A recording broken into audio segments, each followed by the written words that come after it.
안녕하세요. 부동산 전문 세무사 유찬영입니다.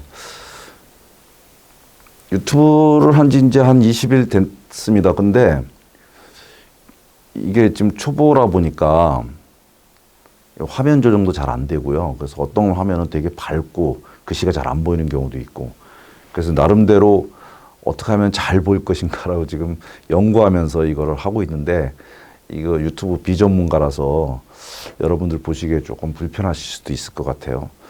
어쨌든 저도 열심히 더 노력해서 좋은 화면이 나갈 수 있도록 한번 더 노력을 해보겠습니다.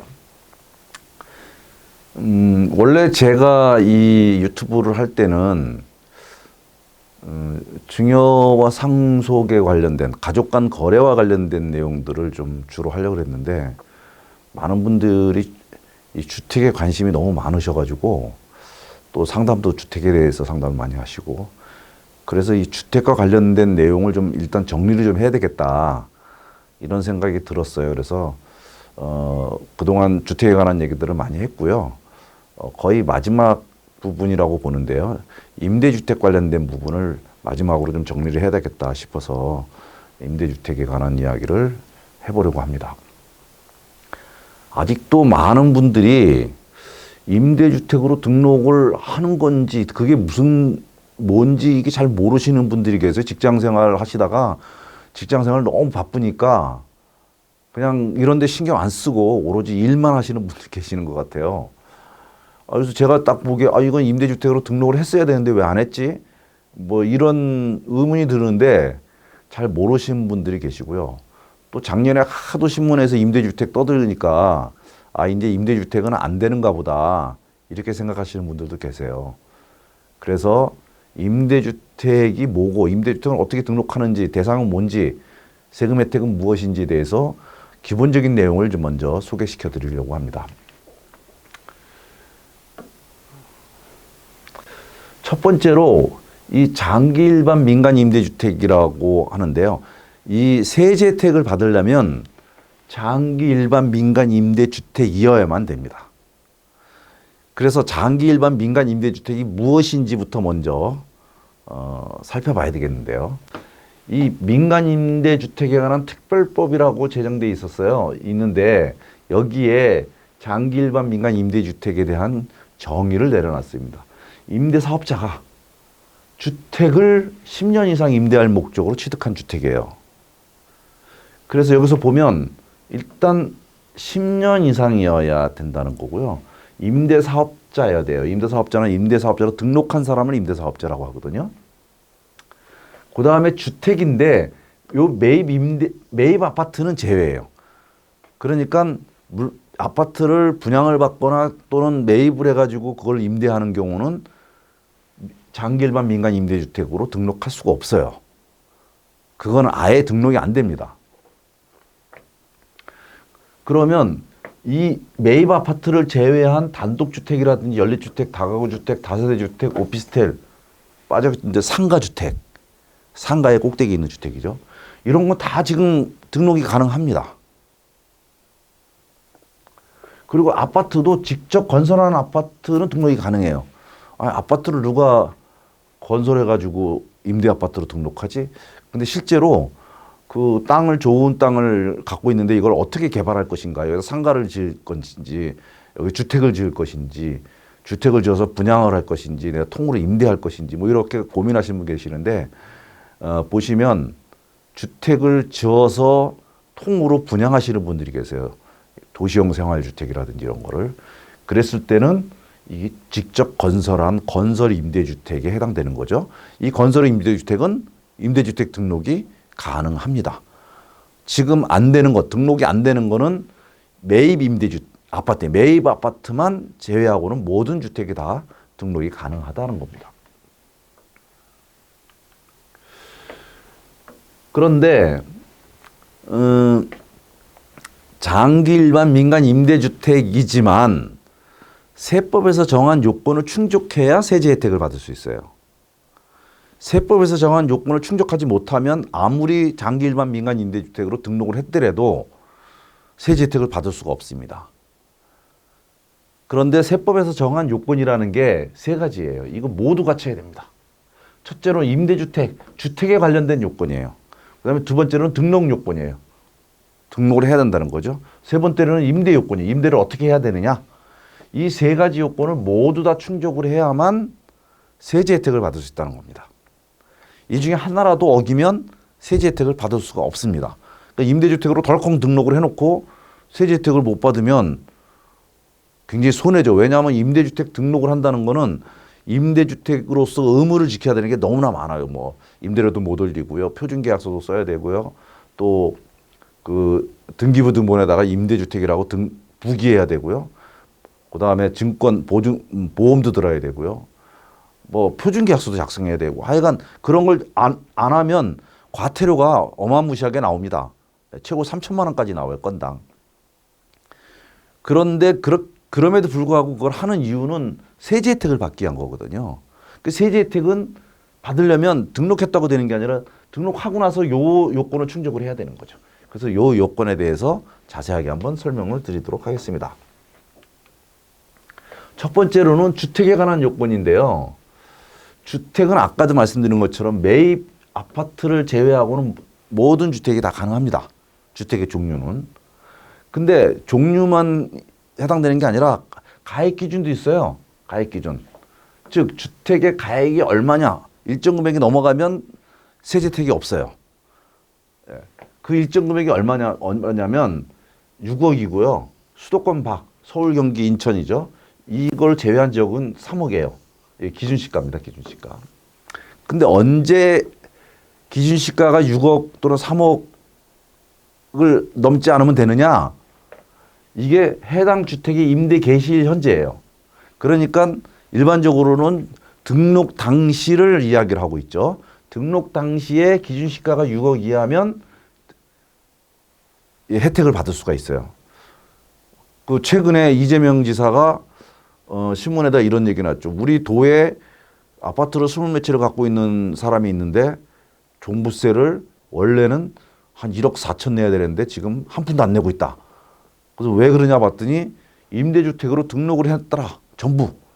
근데 그 주택이 지금 6억이 다 넘는데 6억이 넘는 게 많은데 등록 당시에 6억이 안 됐다고 해서 지금 종부세를 하나도 안 내고 있다. 이거 문제가 있으니 등록 당시에 6억이 아니라 종부세 부과하는 매년 6월 1일 현재 6억을 넘어가면 종부세를 내도록 법을 고쳐야 된다. 이렇게 얘기를 했어요.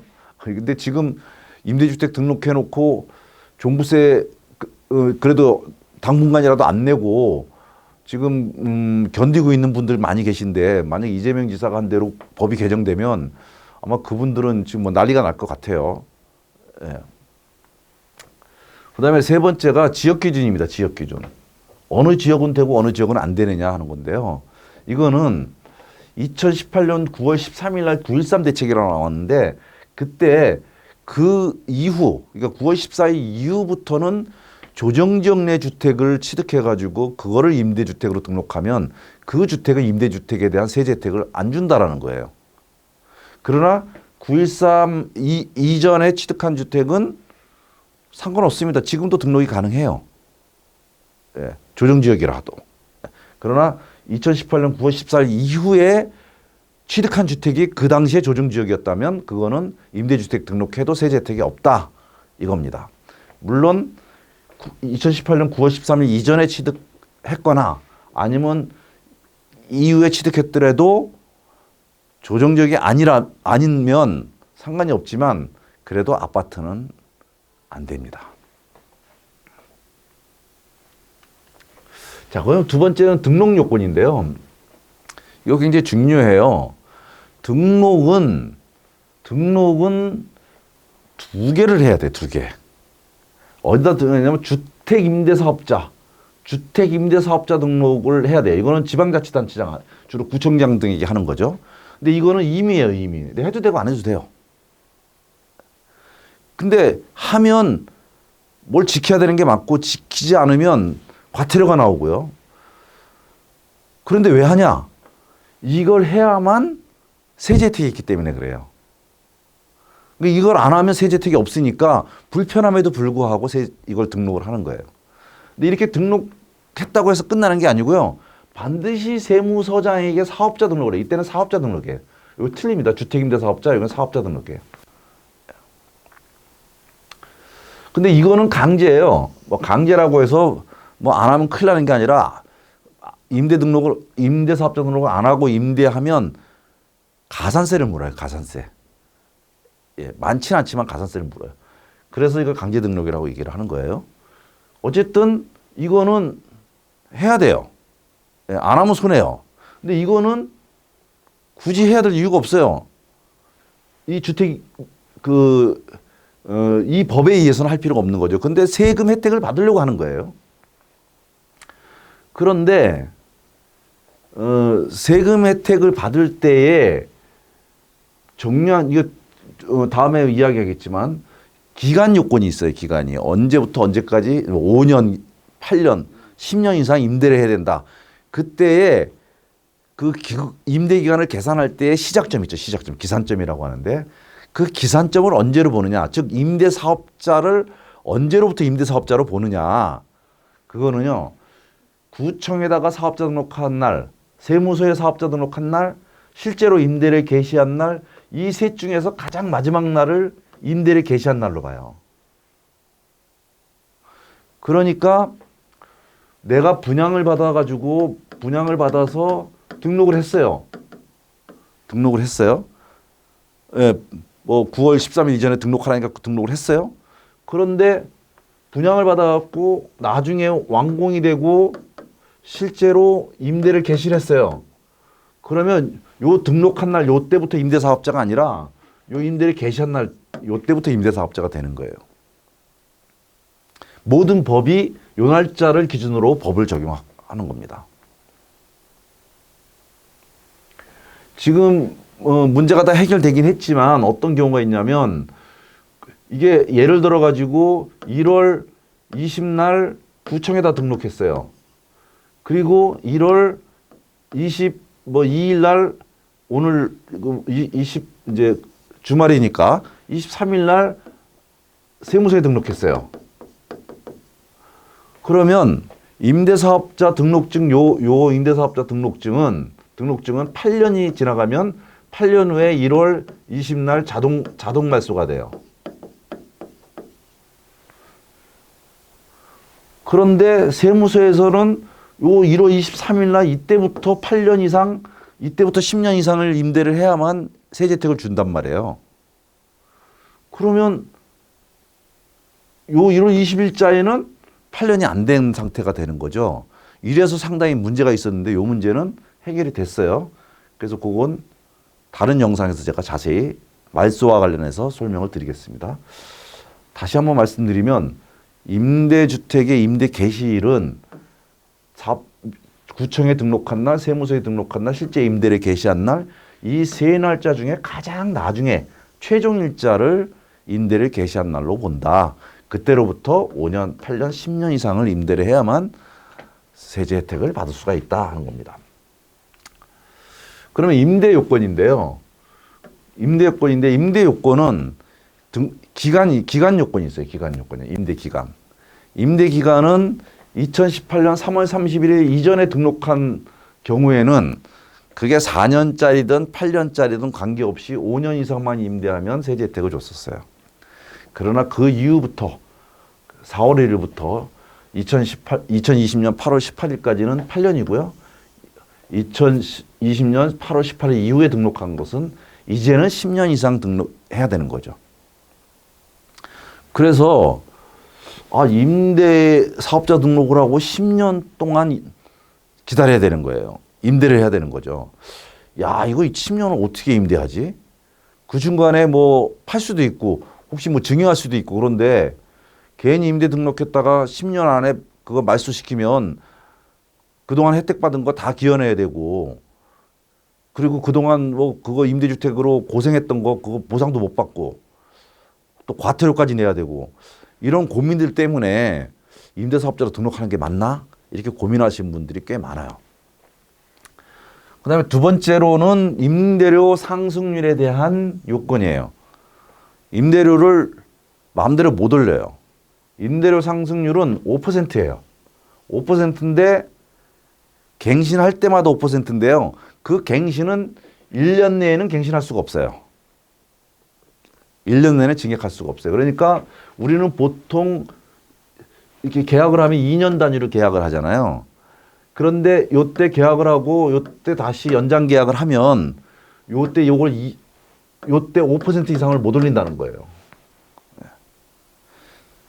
과거법은 1년에 5%를 못 올린다고 해가지고 요 2년에 올라갈 때 요때 10%를 과세했거든요. 올렸거든요. 그 문제가 생겨서 올릴 때마다 어쨌든 갱신할 때마다 5%. 그러니까 실질적으로는 2년에 5%밖에 못 올린다는 거죠. 그런데 내가 임대를 하는 중에 등록을 했어요. 근데 요 사람이 요렇게 되고 2년은 여기죠. 요때 요 사람이 갱신을 했어요. 그러면 이 당시에는 내가 임대사업자가 아니었는데 이 사람하고 계약했을 때는 요 사람하고 계약할 때는 임대사업자가 된 거죠, 중간에. 그랬을 때 요거 갱신할 때 5% 룰이 적용되느냐? 세법은 이거 적용하라고 돼 있어요. 문제가 되는 거는 이 5% 룰을 어기면 임대사업자 등록한 거 말짱 도루묵이에요. 세제특이 다 날아간단 말이죠. 그런데 임대사업자 할 때 주의해야 될 게 뭐냐면 이 보증금과 월세, 이 월세를 이렇게 바꾸는 거 있죠. 예. 보증금을 월세로 바꾸는 거, 월세를 보증금으로 바꾸는 거. 이랬을 때에 그 환산율, 보증금에 대한 월세 환산율을 얼마로 할 것이냐. 그거는 우리나라가 세법은 2%에다가 기준금리를 더하게 돼 있는데 기준금리가 현재 0.5%거든요. 그래서 2.5%예요. 그럼 예를 들면 자, 보증금 1억을 받았는데 이거를 보증금 1천만 원에 월세를 받으려고 해요. 그러면 이거는 9천만 원에 대한 월세를 받는 거죠. 이 월세. 9천만 원의 월세는 곱하기 2.5%죠. 2.5%예요. 예. 그러면 요게 1년 동안 받을 수 있는 월세인데 이걸 나누기 12달러 하면 한 달에 18만 7,500원이 나오는 거죠. 예. 그러니까 1억짜리를 보증금 1,000만 원의 월세로 바꾼다면 1천만 원에 18만 7,500원으로 바꿔줘야 된다 이 얘기입니다. 요거 18만 7,500원인데 모르고 야 이거 복잡하니까 19만 원으로 하자. 이렇게 하면 5%를 초과했기 때문에 임대주택 등록 하나 많아. 예. 말짱 도루묵이 된다 이 얘기입니다. 그 다음에 이제 임대기간을 계산할 때 우리가 5년, 8년, 10년 이렇게 계산하잖아요. 아까도 말씀드린 것처럼 언제부터 시작하느냐. 요 중에서 가장 마지막 날로부터 5년, 8년, 10년을 계산하는데요. 문제는 내가 임대를 하는데 이게 지금 10년짜리라고 했으니까 뭐 과거에 등록한 건 8년짜리죠. 이제 8년짜리로 봅시다. 8년간 임대를 해야 되는데 그 시점에서 상속이 일어났다. 그러면 어떻게 되냐는 거죠. 그러면 이게 부가 갖고 있다가 이제 자가 만약에 상속을 받았다면 부동산 명의가 자로 이전되고 그다음에 임대사업자 등록증도 자로 바꿔야 되거든요. 그러면 이때부터 다시 시작해야 되는 거냐 하는 건데 현재 세법은 이때는 이 부가 등록한 요 때부터 이 지나온 이거를 다 승계해서 잔여 기간만 임대를 하면 임대 의무 기간을 충족한 것으로 보겠다는 겁니다. 그런데 만약에 이게 증여를 받았다. 그럼 어떻게 되느냐? 증여를 받으면 이때부터 다시 가야 돼요. 이때부터. 그래서 서울에 있는 아파트를 임대하고 있는데 지금 8년이 안 됐는데 이거 자녀한테 주고 싶다. 그 증여를 하고 싶다. 증여를 해버리면 새롭게 임대사업자 등록을 해야 돼요. 그런데 지금 아파트는 임대사업자 등록이 안 돼요. 그러면 다른 주택은 되느냐? 다른 주택도 안 돼요. 왜 안 되냐면 2018년 9월 14일 이후에 조정지역 내에 주택을 취득해가지고 그거를 등록하면 안 되게 돼 있거든요. 그러니까 서울 시내 또는 조정지역 내 주택은 증여를 받은 상태에서는 임대주택으로 등록할 수가 없다. 예, 그래서 이거 조심해야 됩니다. 상속은 상관이 없어요. 상속은 내가 받고 싶어서 받은 게 아니잖아요. 그죠? 근데 증여는 이건 새로운 취득하고 똑같이 보기 때문에 증여를 하게 되면 임대주택 등록이 안 될 수가 있습니다. 조정지역은. 그리고 이게 하다 보면 공실이 생길 수가 있는데 공실이 생기는 기간은 그럼 요게 5년, 8년, 10년에 어떻게 계산하냐? 이게 3개월까지. 퇴거일로부터 다음 사람 입주일까지 3개월 기간은 임대 기간으로 보고 3개월이 지나가 그 초과되는 기간은 임대 기간에서 뺍니다. 이렇게 계산한다. 그러면 어떤 세제 혜택이 있느냐 하는 건데요. 이 네 가지 세제 혜택이 있어요. 첫 번째로는 임대주택을 제외한 거주주택. 그 거주주택이 한 채라면 그건 1세대 주택 비과세 규정을 적용받을 수가 있어요. 그러니까 집이 아무리 많아도 다 임대주택으로 등록하고 내가 거주하는 주택 하나만 내 딱 갖고 있다가 그걸 팔면 그거 비과세 받을 수 있다는 거죠. 뿐만 아니라 종부세 계산할 때도 임대주택은 주택수에서 다 빠져요. 주택수에서 빠질 뿐만 아니라 가액 계산할 때도 다 빠져요. 그러니까 아예 종부세 과세 대상이 안 되는 거죠. 그리고 그 임대주택, 임대하고 있는 그 임대주택을 나중에 팔 때 임대 의무 기간을 다 채우고 나중에 팔 때 다주택자라도 그걸 중과세하지 않습니다. 일반과세랍니다. 그 다음에 주택 임대소득세도 다양한 감면 제도를 둬가지고 감면을 해주고 있어요.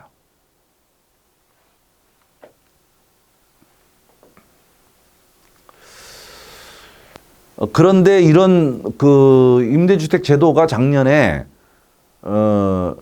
하도 문제가 생기니까 임대주택으로 등록을 하면 세금이 거의 없거든요. 이게 너무너무 좋은 거죠. 그래서 너무너무 좋으니까 사람들이 주택을 샀고 다 임대주택 등록을 한 거예요. 그러니까 종부세 문제도 걱정 없어, 양도세 문제도 걱정 없어. 그래서 정부가 이제 욕을 하도 많이 먹으니까 임대주택 제도를 없애버리겠다. 그 임대주택 제도를 없애는 건 좋은데 과거에 줬던 혜택도 다 걷어들이겠다. 이러니까 또 정부를 믿고 임대주택 등록한 사람들을 전부 이제는 배신하고 이렇게 하는 게 어디냐, 이거는 위헌이다, 막 이런 소리가 막 나오니까 정부가 한 발 물러서서 기존에 임대주택 등록한 사람들에 대해서는 기존의 혜택을 그대로 주겠다. 이렇게 해서 굉장히 복잡하고 혼란스럽게 과정이 진행되다가 결국 이 말소 제도가 확정이 됐습니다. 내용을 살펴보면 말소는 임대 의무 기간이 지나면 말소가 되죠. 자동 말소가 됩니다. 근데 보통은 이렇게 자동 말소가 돼도 과거에는 그 다음에 바로 이거를 재등록해서 임대 기간을 연장시켜서 세제 혜택을 받았죠. 그러다 보니까 4년짜리를 들어가지고 4년 내에 무슨 일이 있으면 4년까지 하다가 4년 이후에 임대주택 그만두고 그냥 팔거나 이러면 되는데 세금 혜택은 5년 이상 임대를 해야 되니까 4년 하고 눈치를 봐서 또 다시 4년짜리를 들으면 되지 않느냐. 그래서 4년짜리를 굉장히 많이 들었어요. 그런데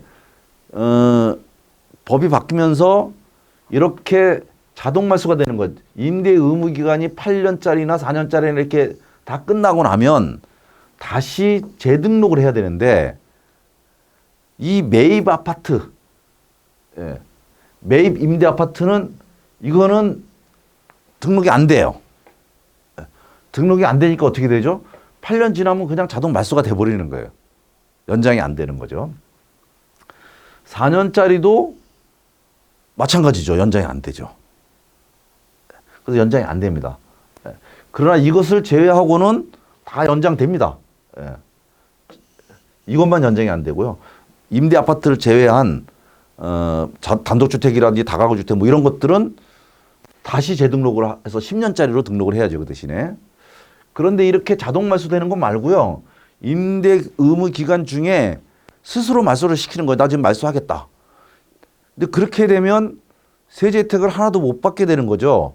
그리고 8년 또는 5년 동안 임대할 걸 전제로 종부세나 양도세를 혜택을 줬던 과거에 일어났던 일에 대해서 그걸 다 취소하고 세금을 가산세로 추징하거든요.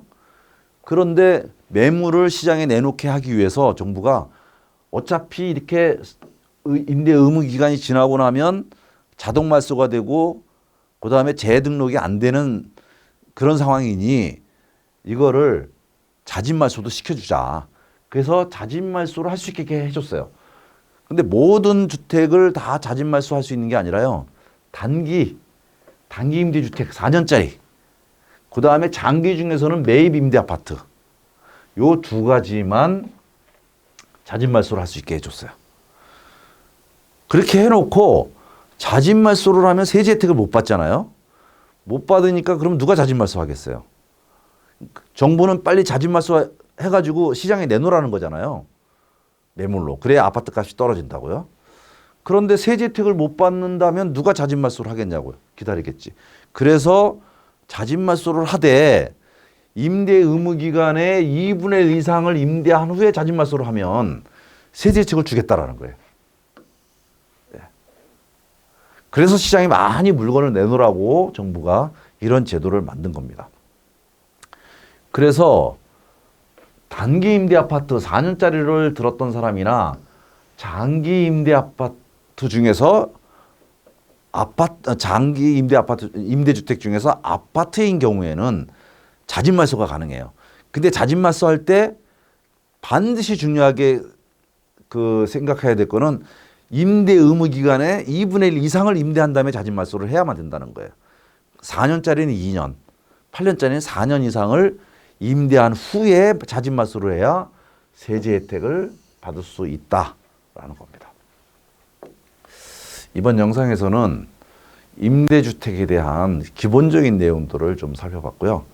다음 영상에서 세제 혜택의 중요한 내용들을 하나하나씩 설명드리도록 그렇게 하겠습니다. 감사합니다.